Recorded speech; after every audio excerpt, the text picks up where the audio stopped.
So what would you like to talk about today? Like, is anything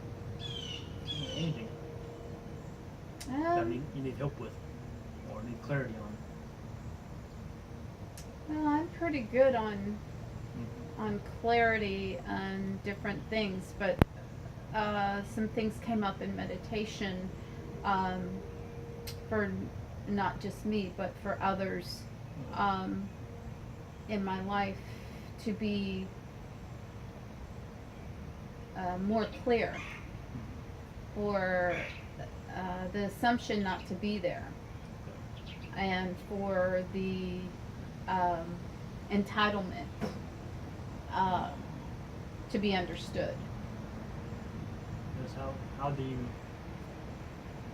do that for others around you? I mean, how yourself do that That's to just, not feel entitled? yeah, to not feel entitled. How do you? Um, and it's not just um, people around me that are in this, but people around them, and trying to understand why they feel entitled. And it's a program that was implemented in the school system and through TV and things like that to give the children more and more materialistic things, and they felt like, I want that, and the parents would give it to them out of guilt, or, okay, this, I'll get this for you, just be quiet for a week or whatever um, the situation may have been, but they did it to keep them quiet so the parents could keep busy doing their work. And so the kids grew up being entitled because they were always given what they wanted. So when they got into the workforce, this is for the millennials, when they got into the workforce, they felt like they didn't have to do the work. So the work ethic kind of got lost in that time frame. And we're suffering as a United States because of that, because they just feel like they just want to get in there, get their work done, or not do their work and be on their phones all day. Um, it's just something that got broken in that time frame, and trying to repair that is for them to understand what responsibility is. How do you repair that in a person? Yeah, and working on that with people Is there specific steps that you can repair someone it's that feel entitled? and it just depends on the person. It just depends where that record started being programmed at. Do they have work ethic? Do they have entitlement? How much entitlement do they have? Are they reliable? So there's different things that when when you get to know that person and get the trust factor, so that you could get that deep with them to understand where they are in that entitlement, to help break them down from that. And the biggest one is the giving them something when they were little, so that they would, whether it be TV or another electronic, instead of giving them an instrument or go outside and play, they gave them something else that they had to purchase. And the one that I'm working with right now, she had been given a lot of electronics just to be quiet or not to be bothered, the parents. And she felt like she was supposed to be given all these things. She didn't have to work for it. All she did was like, I want that. And they gave it to her. Just because of, they didn't want to do the parenting. TV was the parent. And she felt like, or she's growing out of this, and she felt like the TV was her parent, because she grew up with Sesame Street and all those are the ones who taught her, not the mother. So it's a system, it's a program that taught her, not the parents. And it's when she got into college, and not able to make the grades, And so she lost her funding. She thought she was entitled to more funding, but you can't keep the grades, you don't get the funding. She lost it. So it was a big, what am I doing wrong in my life? And that's when we started working on her entitlement. And then she got 2 jobs, and she started doing work ethic. She just felt like she just could sit at a desk, play with her phone or the computer, and just do part-time work on a full-time pay. And teaching her how to be accountable for her responsibilities at work on a calendar. This is what you're supposed to do from 9 to 2. This is supposed to what you're be doing from 2 to 5. These are your responsibilities at work. Your break time is here, your lunch time is here, your break time is here. And to follow their rules and not hers. And being able to guide her, it was kind of a little bit of a battle at first because she was exhausted because she was having to work, and being able, after 3 months, she shifted into, I feel good about going to work now. It's not like I have to do this. The entitlement, I have to. And she said, and she wanted to leave the work.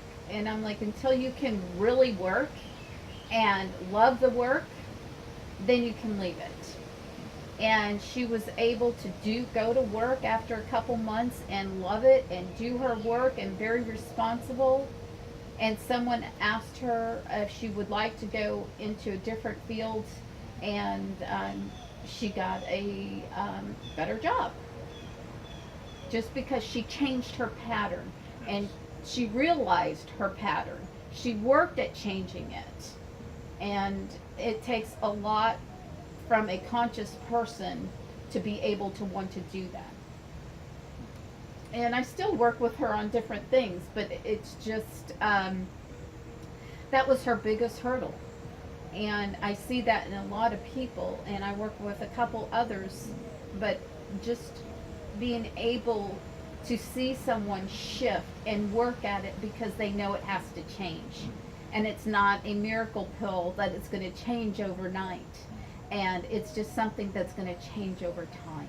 And that's only with them progressing with themselves, not with anybody else. They're not in competition with anything or anyone, just doing what they need to do to be a good, conscious person in the world. That's a lot. Yeah, Take yeah, in. it is. So you're telling me that you worked on help this person to not feel entitled anymore by setting up with a schedule to follow. And once they followed all the schedule, they, I guess, kind of feel better or learn that entitlement is not what you have; it's what you do. Right. It wasn't just the calendar, but it was working on a few things from her childhood and working her through that programming that she got to make her feel more self-confident that she can do it, and she could do it on her own, and she didn't have to have these electronics to make her feel good. That was her security blanket.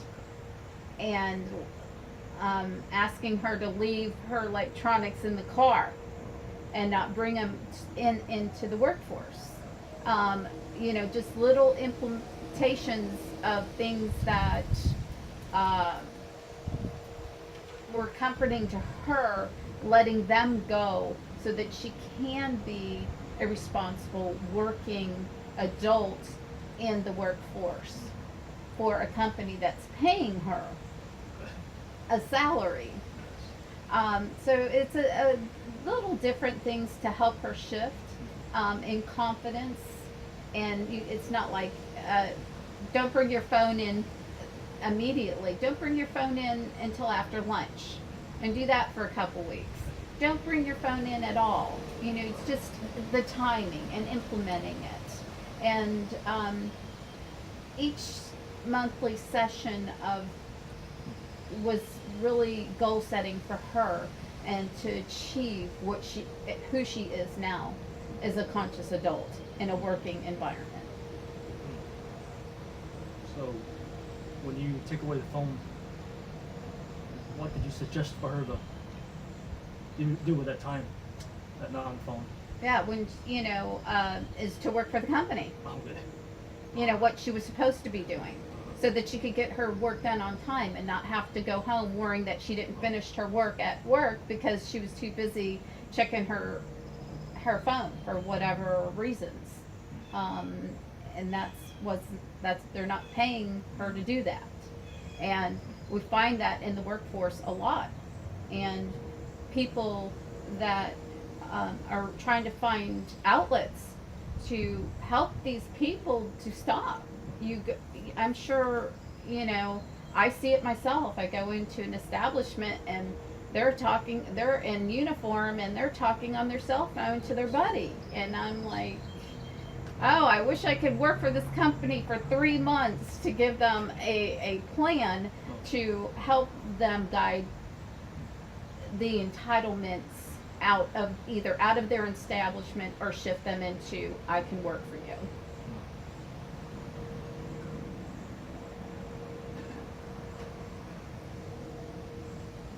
So how would you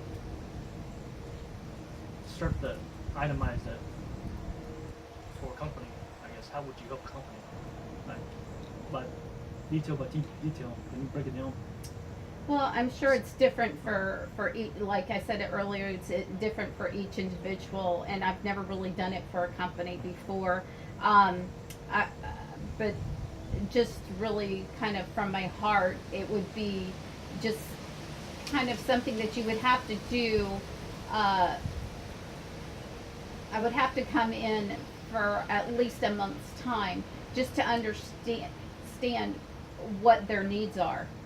And because they have different levels of communication throughout any company, whether you're a company of 5 or a company of 50 or 500, there's different levels of communication, and most of the time they need a cell phone, and it's just how do they utilize that. So first thing I would probably have to do after that is do a questionnaire for everyone, and then break them down into different categories, and then service those who are less needy on the phone, and so that they can move up another level, so that they can feel more confident, so they don't need their personal phone, and then go into the ones that are more of the millennials that are attached to their cell phone, their personal cell phone, to where they feel like they have to have it on them all the time, or on the computer. And that would be more of like getting a device to where they see them on their phones, or like a little beeper or a light, and just not like, oh, bad you. It's just more of a sensor letting them know, we see you, it's time, you can't do that on our time. And being on a call with them, and just giving them support, counseling them, you're having a hard day. I see you were on the phone on your personal phone for an hour today. What made you shift into that? What happened? Or something going on in your personal life that you need to be on that phone? I'm a support team.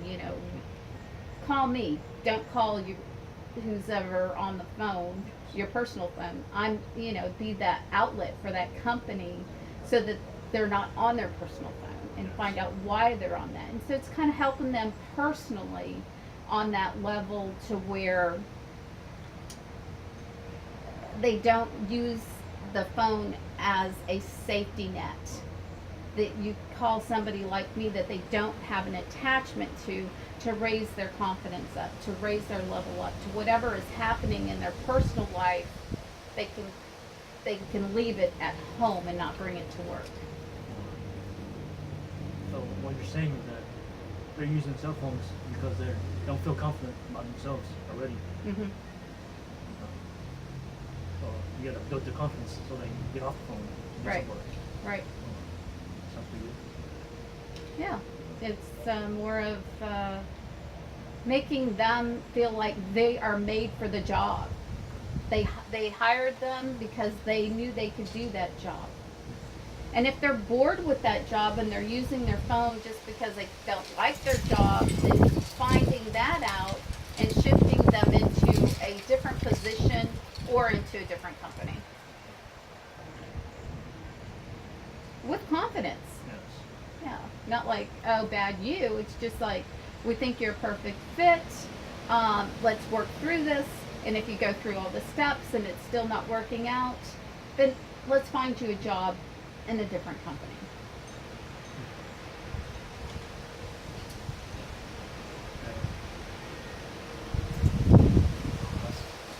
That's a lot of work for the one. It is, and it's trying to be clear, and being clear with yourself, and being clear with the people you work for and with. The assumptions in the workforce is probably the worst thing that's happening in the workforce these days, is because somebody does something or tells they're going to do it in a certain way, and they're not completely clear about it, and the person they're telling it to is assuming they're going to do it this way, and when it's not done that way, then there's lack of communication, there's frustration, there's tension, and it's hard to break that down, because then you're breaking down your confidence, you're breaking down the person's ability to work better in that workforce, because they are still trying to appease that other person, and they can't get to that boundary of clear communication. Yeah, I can see that. It's two people not communicating. You get two different results. No. Yeah, that I'm really big about doing team efforts, not just in the workforce, but like once every quarterly, take your team out and do something like zip line or something that's team building, so that you guys can work together. And I'm not saying go out and drink. I'm like, go out and do something that everyone has to work together as a team. Walk a tightrope, go do some skydiving. I mean, indoor skydiving. Just something that's team building. Even go and play tennis, go and work in the community together. It's very beneficial for a company to go in the community and as a team and do something for the community as a company. It looks good and it feels good, and it's very confident building for the team. Yes. That's excellent advice for other companies to follow. Yeah.